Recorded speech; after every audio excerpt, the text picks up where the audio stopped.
So if you guys want to follow me on Instagram, it's do better_fitness, and that's for my work one, and our car one is watch_German_cars. Okay, please enjoy the video. Thank you for watching another video, guys. So today we're going to be talking about the Mercedes-Benz eqc400. I know it's not available in all of the world, and even in Great Britain or Germany they're available, but they have been now discontinued. It didn't really sell that well for them, so I'll show you like used and new prices. New prices are pretty expensive, but they do drop very, very hard. So first, let's show you all the stuff that I've seen at Mercedes headquarters. So you can see this is a cutout version of the EQC. Unfortunately, it is built on the GLC platform, which, it's not a designated EV, so they haven't utilized all the space, and it does still have like the transaxle tub and everything in the center, which is a little annoying. But you can see everything else is got a very flat floor. You can see how it's got a front and rear motor. You can see the drive units. It's got normal spring suspension in the front, not active dampers either.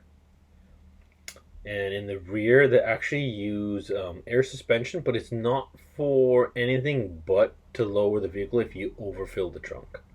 So it's not really for comfort. It's literally just there. If you put too much stuff in the trunk, it'll self-level the vehicle from the trunk side only. You can see how they've done the casing for the rear motor. It's got the charge port in the rear only, and it's located where the gas filler cap would normally go in the GLC. And you can see this is the airbag in the rear.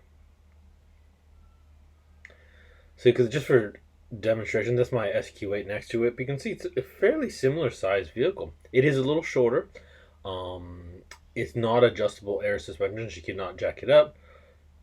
It is a lot narrower than the SQ8, probably like 5-6 inches. So internally, if you're gonna try to put 3 adults in the back, it's kind of tight. In the SQ8, you got a lot of space, and the trunk is also quite a bit smaller than the SQ8. But as a daily vehicle that you're just going to be using in town and stuff, this is amazing. And what I've realized is the SUV for daily use is really good.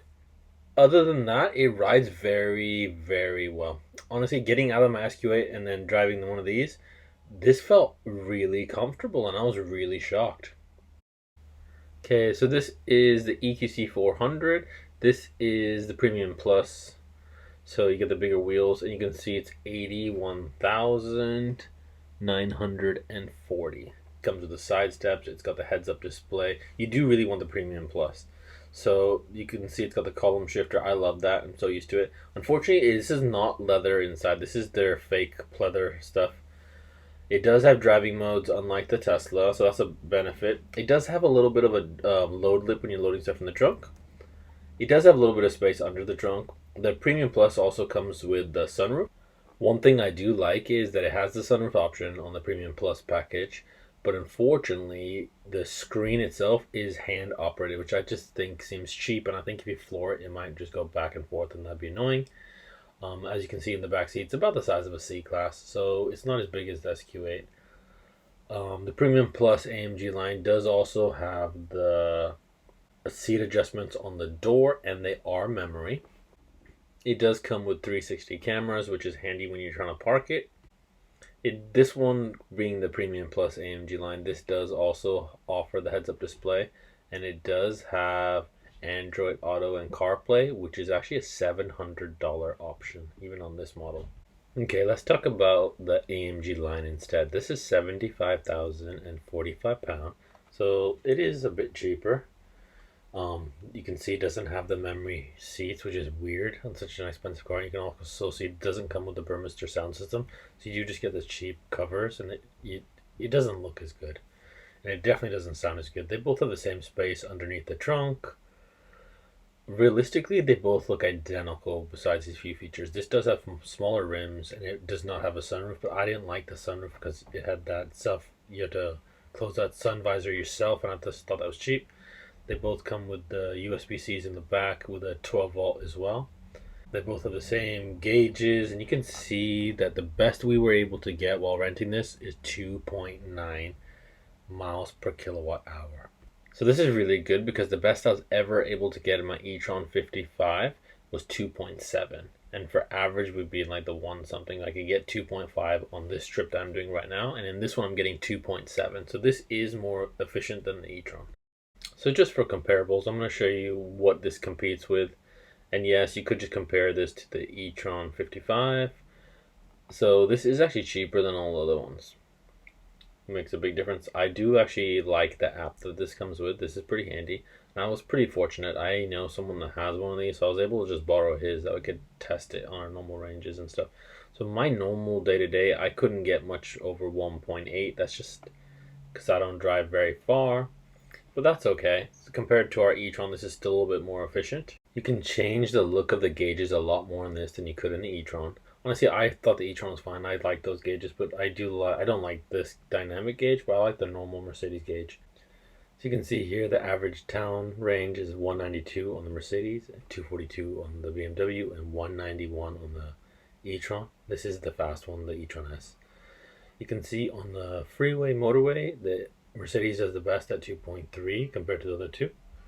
And you can see the average on the twisty B road, we're going to really rip it. The Mercedes is lacking a little bit of the performance, and therefore it's having to use a little bit more of its battery to keep up with the other two. So you can see in the e-tron, this is the one that we own, the 55. You can see on the short I was able to get 1.9, and on the Mercedes on the identical drive I was able to get 2.1. And then on this drive I was able to get 2.2 in the Audi, and in the Mercedes I was able to get 2.3. So it's just a little bit better on range than the Audi e-tron 55 was. So after renting it for about a month from my friend, I just had to pay his payment, so that was fine. I don't lose any money realistically, and if I was to buy one, I would spend a lot more on it and lose a lot more. So this works out really well for us. So after the month with it, am I gonna buy one? And honestly, I'm not sure. There's a lot of problems as well. I'm gonna make another video because this is already getting too long, and in that one I'm gonna discuss all the problems that we had with it and all the problems that I've seen other people have with them. And after that, we will see if I get one. Because I think electric cars a daily is good. It's gonna help the environment, so I don't mind doing my little part. So I will see you guys in the next one. Thank you for watching. Please like and subscribe, and if you have a question, let me know and I really will try to make you a video. Bye.